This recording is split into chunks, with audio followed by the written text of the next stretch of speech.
Bienvenidos, viajeros de la senda. Soy Witcher Vidar, y hoy voy a contaros el origen e historia de las Moiras del Cenegal del Jorobado, o como las llaman sus seguidores, las Damas del Bosque. Esta aterradora historia da comienzo hace miles de años, mucho antes de la primera conjunción de las esferas. En aquel entonces existía una criatura cuyos conocimientos eran tan vastos como los años que acarreaba a sus espaldas. Esta era conocida como la que sabe, un ser cuyo origen poco se conoce, pero sí que deambuló por todo el continente amasando conocimiento de las fuerzas de la naturaleza y seres más antiguos. Una vida inmortal que poco a poco se tornaba aburrida. Pero todo esto cambió cuando ocurrió un evento cósmico sin precedentes, la conjunción de las esferas. Este trajo una enorme cantidad de nuevos seres al continente, algo que alegró a la que sabe, pues ahora podría saciar su hambre de conocimiento. Pero hubo algo más que trajo la conjunción, algo que cambiaría su forma de ver el mundo. Los caminos a la magia habían sido desbloqueados tras el evento cósmico, y la que sabe aprendió a controlar la magia de la naturaleza, tras lo cual se asentó en los pantanos de Belén. Sin embargo, a medida que pasaban los años, comenzó a sentir una enorme soledad, y dado que ningún ser podía darle agradable compañía, decidió que ya era hora de poner fin a dicha soledad por su propia mano. Así pues, usando su inmenso poder, tierra, agua y artes arcanas, dio forma a 3 hijas, las que muchos años después serían conocidas como la Susurradora, la Tejedora y la Guisadora. La apariencia de estas, al igual que su madre, era aterradora para el ojo humano, siendo más cercanas a la apariencia de una bruja que de una humana corriente. Pero esto es algo que pudieron solventar haciendo uso del polimorfismo, adquiriendo la apariencia de bellas y jóvenes mujeres. Poco tiempo después, los humanos comenzaron a migrar a las pantanosas tierras, momento en el que la que sabe, con el apoyo de sus hijas, comenzó a gobernar el cenagoso territorio de Belén, ayudando a los recién llegados en sus problemas cotidianos. Todo esto a la par que diferentes monstruos y criaturas les servían. Tal fue el respeto que la que sabe cosechó, que los habitantes locales comenzaron a rendirle culto y a llamarla la Dama del Bosque. Todo esto podría quedar como una bella historia de cómo una poderosa entidad ayudaba a los habitantes del pantano, pero la realidad dista y mucho de esa bonita idea. La criatura comenzó a exigir sacrificios humanos cada primavera. En un inicio parecía algo justificado para sus habitantes, dada la cantidad de bendiciones que recibían a cambio, pero a cada año que pasaba, las peticiones eran mayores, a tal nivel que pareciera que la Dama del Bosque hubiese perdido la cabeza y se regodease en el derramamiento de sangre humana. La situación era preocupante, no solo para los habitantes de la zona pantanosa, sino también para todos aquellos que vivían más allá de la misma. La influencia de la que sabe había aumentado tanto que, sin pretenderlo, hacía que todo aquel que estuviera cerca de su territorio perdiera la cordura y se adentrase en las ciénagas, lugar en el que serían devorados por los peligros que allí habitaban. Ante la preocupante realidad, las hijas de la Dama del Bosque, bien para salvar a Belén o bien para ocupar su lugar, decidieron acabar con su reinado y su vida. Pese a ello, fueron incapaces de destruir su alma inmortal, de tal modo que no tuvieron más remedio que apresarla en un viejo roble en lo alto de una colina. Esta sería conocida en el futuro como la Loma de los Susurros.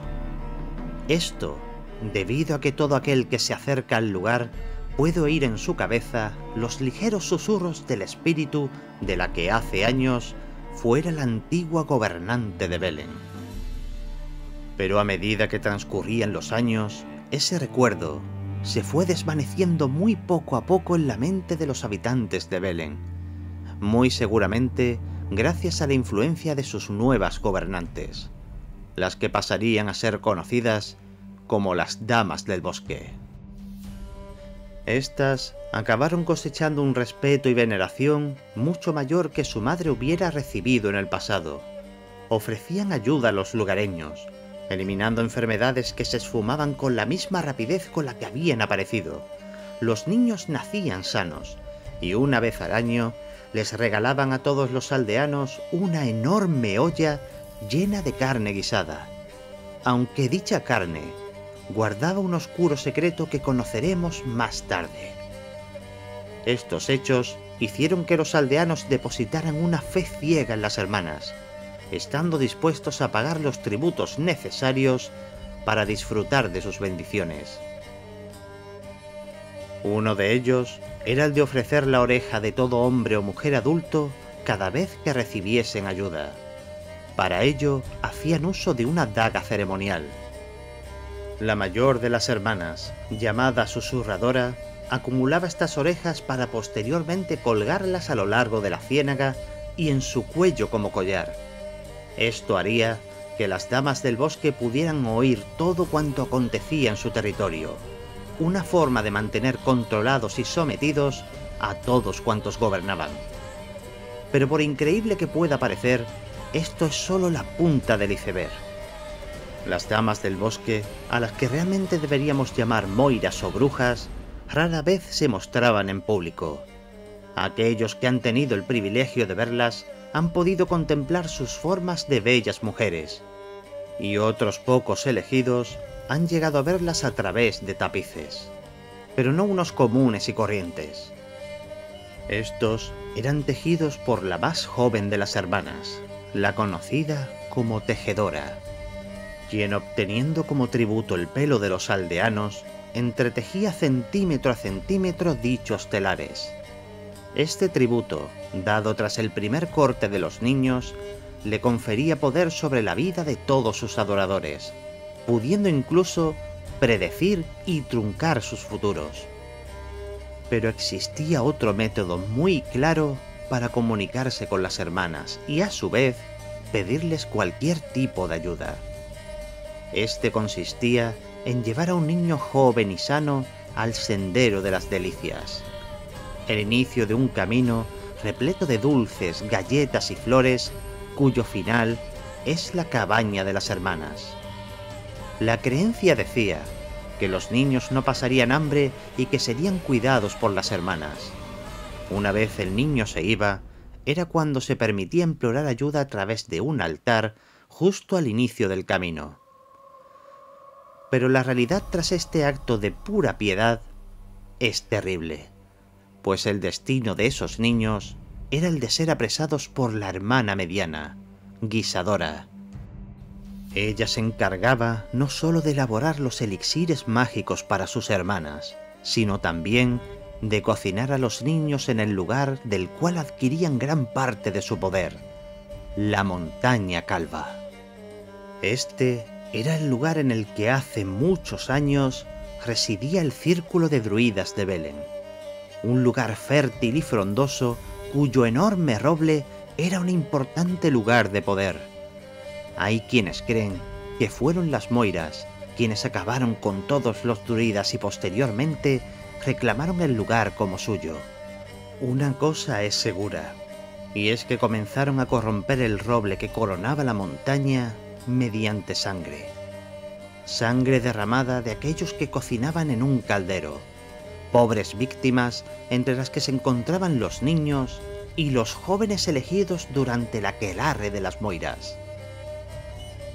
Este evento, el cual tenía lugar una vez al año, consistía en un festejo en el que se adoraba a las hermanas, se disfrutaba de abundante comida y se realizaban rituales pensados para conseguir un bien inmensamente preciado, uno cuyo principal ingrediente era sangre joven.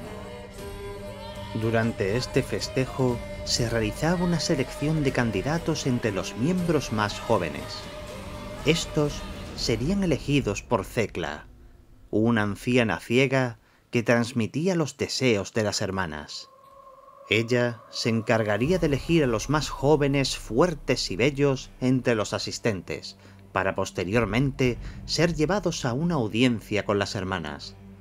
Pero por desgracia, ninguno de ellos sabía el terrible destino que les deparaba, pues la ansiada audiencia no era nada más ni nada menos que un sacrificio. Allí, en el corazón de la montaña, las hermanas cocinan en un caldero mágico a los niños y jóvenes sacrificados, beben su sangre y nutren al roble con la misma. Esto hace que el árbol siga deformándose, pero a la par, comienza a dar unas bellotas muy particulares. Unas bellotas mágicas de color oscuro que ofrece fortaleza y salud a todo aquel que la ingiera. Pero lo que los habitantes de Velen no sabían era que dichas delicias habían brotado gracias a la sangre de sus hijos y parientes. Hay que destacar un punto importante, y es que las moiras son de hecho seres poderosos. Sus habilidades mágicas, aun pese a diferir mucho de las de un mago o una hechicera, no deben ponerse en entredicho, pues mediante rituales de carne y sangre son capaces de someter a otras personas, marcándolas y propinándoles un dolor insoportable. Pueden adentrarse en los sueños de aquellos que residen en Velen, transformar a una persona en un monstruo o incluso apresar la voz de alguien en un tarro. Y a todo esto debemos añadir su capacidad para dominar monstruos, entre los que se encuentran los demonibestias, súcubos e incluso los inteligentes silvanos, de quien se cree que llegan a enturbiar súbitamente su voluntad.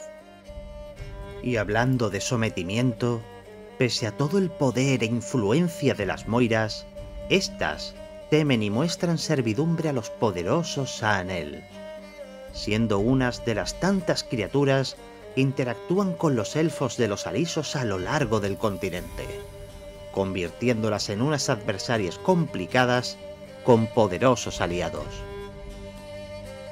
Velen está podrido, no por la guerra, ni por la pobreza, sino por algo más antiguo, más hambriento. Las damas del bosque no son diosas, tampoco son salvadoras. Son depredadoras envueltas en seda, tejedoras de un destino donde cada súplica se paga con carne y cada promesa con sangre. Los aldeanos cantan sus alabanzas, los niños siguen el sendero de las delicias, pero la verdad es un eco en la niebla.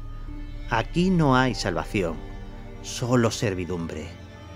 Y cuando susurran tu nombre en la oscuridad, ya es demasiado tarde.